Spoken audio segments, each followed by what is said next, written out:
오늘 이 아침에 부를 찬송 220장.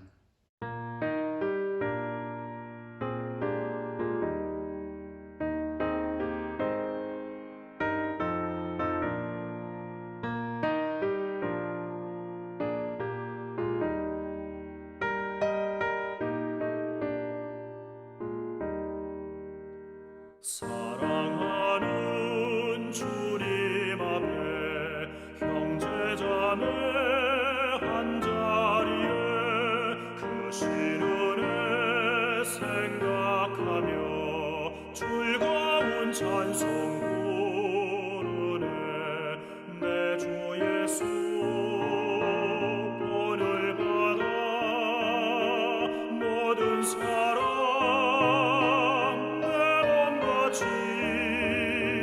환난 근심 위로하고 진심으로 사랑하세. 사랑하는 주님 앞에 온갖 충성 다 바쳐서 괴로우나 즐거우나 주님만 힘써 섬기네. 우리 주님 거룩한 손 제자들의 어르시사 남 섬기는 종의 도를 목소에게 보이셨네. 사랑하는 주님 예수 같은 주로 섬기다니 한 피마다 한 몸이군 형제여 친구들이여 한 몸같이 친밀하고 마음으로 하나 되어 우리 주님 크신 뜻을 지성으로 준행하세. 요한 3서 1장 1절에서 8절까지의 말씀. 장로인 나는 사랑하는 가이요 곧 내가 참으로 사랑하는 자에게 편지하노라. 사랑하는 자여, 네 영혼이 잘됨같이 내가 범사에 잘되고 강건하기를 내가 간구하노라. 형제들이 와서 내게 있는 진리를 증언하되 네가 진리 안에서 행한다 하니 내가 심히 기뻐하노라. 내가 내 자녀들이 진리 안에서 행한다 함을 듣는 것보다 더 기쁜 일이 없도다. 사랑하는 자여, 네가 무엇이든지 형제 곧 나그네 된 자들에게 행하는 것은 신실한 일이니 그들이 교회 앞에서 너의 사랑을 증언하였느니라. 네가 하나님께 합당하게 그들을 전송하면 좋으리로다. 이는 그들이 주의 이름을 위하여 나가서 이방인에게 아무것도 받지 아니함이라. 그러므로 우리가 이 같은 자들을 영접하는 것이 마땅하니 이는 우리로 진리를 위하여 함께 일하는 자가 되게 하려 함이라. 아멘. 오늘 1절에 장로인 나는 사랑하는 가이요 곧 내가 참으로 사랑하는 자에게 편지하노라. 사도 요한의 세 번째 편지인 요한 3서는 가이오라는 개인에게 보내는 편지입니다. 이것은 사도 바울이 빌레몬에게 보냈던 편지와 유사한 성격을 갖습니다. 하지만 빌레몬서가 단지 빌레몬이라는 한 개인뿐 아니라 빌레몬이 속한 교회와 오늘날 성경을 대하는 모든 그리스도인에게 주는 교훈인 것처럼 요한 3서 역시 마찬가지라 할 수 있습니다. 수신자 가이오는 당시 흔한 이름으로 기뻐하다라는 뜻을 가지고 있습니다. 이 이름은 로마서, 고린도전서, 사도행전에 등장하고 있습니다. 그 중에서 바울의 마지막 선교 여행에서 그리스도로부터 마게도냐를 지나 드로아까지 함께 동행한 더베의 가이오가 나중에 요한 사도에 의해서 버가모의 첫 감독으로 임명된 것으로 보아 오늘 본서의 수신자로 여겨지고 있습니다. 2절 사랑하는 자여 내 영혼에 잘된 같이 네가 범사에 잘되고 강건하기를, 범사에 잘되고 강건하기를 이라는 표현은 세번역에 보면 그대에게 모든 일이 잘되고 건강하기를 빕니다 라는 뜻입니다. 당시 통용되는 인사말 중 하나였던 것으로 여겨집니다. 영혼의 잘됨 같이는 그리스도 안에서 형통함을 의미합니다. 그러므로 그리스도인에게 있어서의 형통은 불신자들처럼, 안 믿는 자들처럼 육적인 형통에 치우쳐서는 안 됩니다. 물론 육적으로도 잘되고 건강해야겠지만 영적으로 건강하지 않은 상태에서 주어지는 그 육적인 형통함은 오히려 경계할 필요가 있습니다. 즉 육적인 형통함에 있을 때는 우리의 영적인 결핍을 살피고 반대로 영적인 형통함에 있으면서 육적인 결핍에 있을 때는 하나님의 깊은 뜻을 살펴보아야 합니다. 3절 네가 진리 안에서 행한다 하니, 사도 요한이 가요에 대하여 기뻐했던 것은 가요가 진리 안에서 행하고 있다는 소식을 들었기 때문입니다. 덧붙여 그는 믿음의 형제들이 진리 안에서 살아가고 있다는 소식을 듣는 것보다 더 기쁜 일이 없다고 4절에 말하고 있습니다.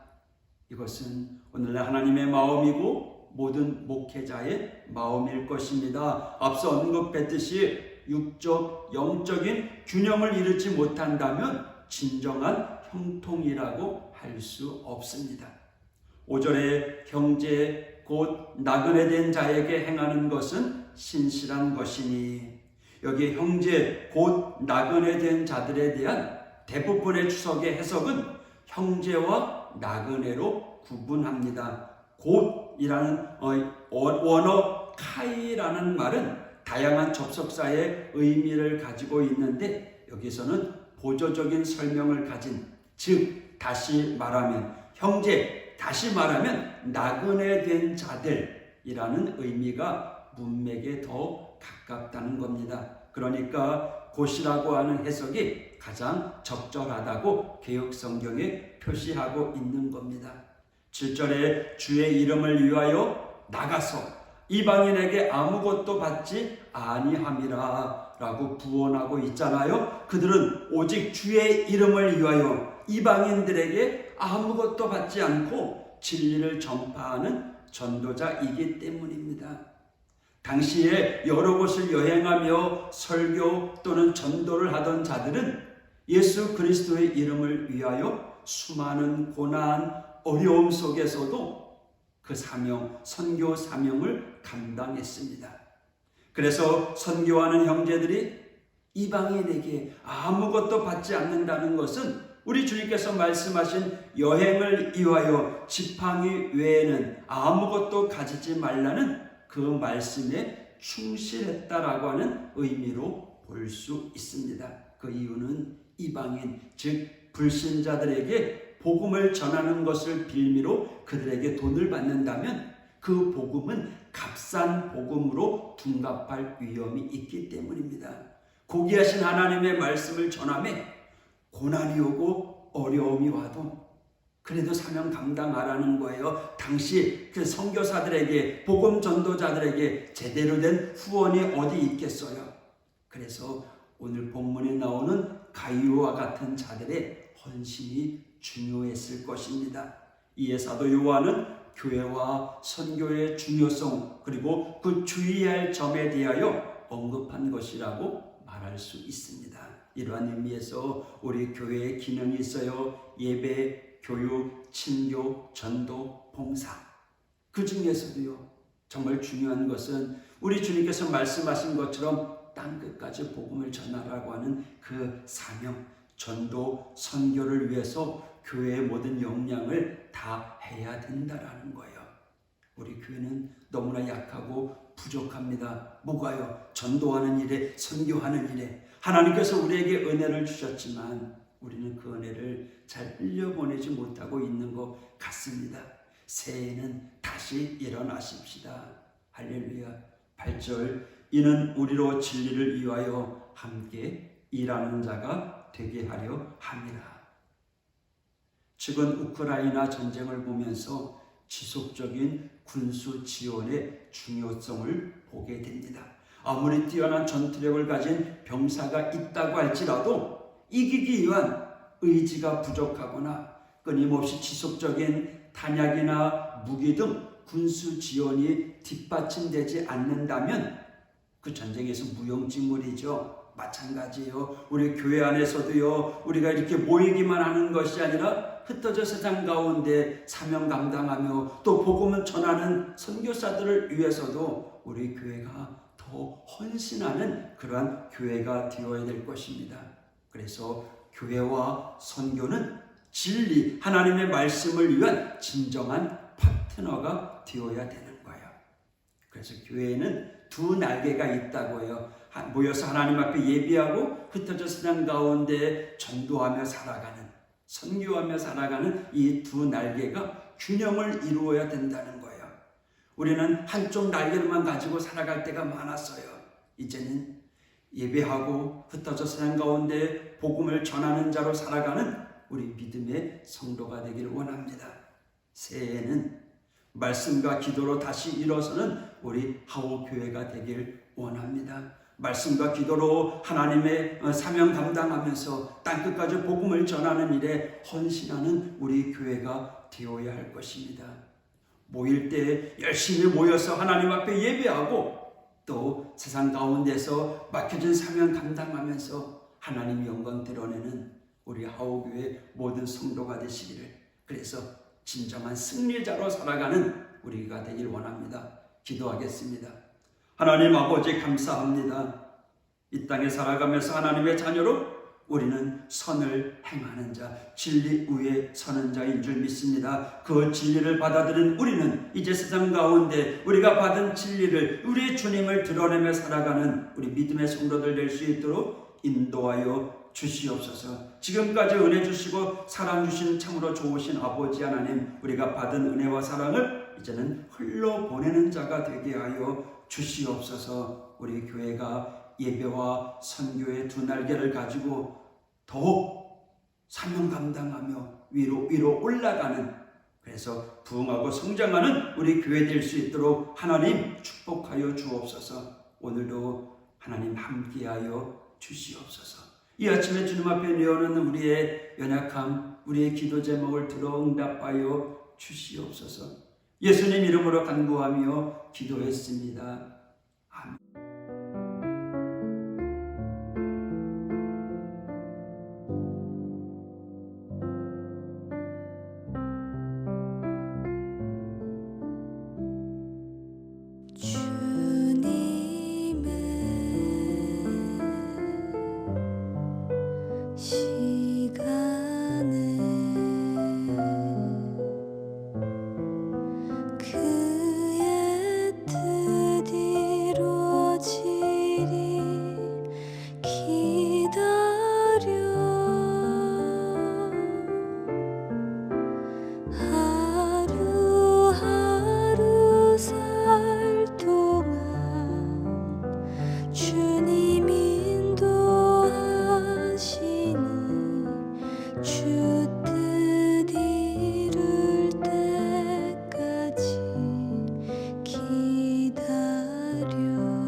그의 뜻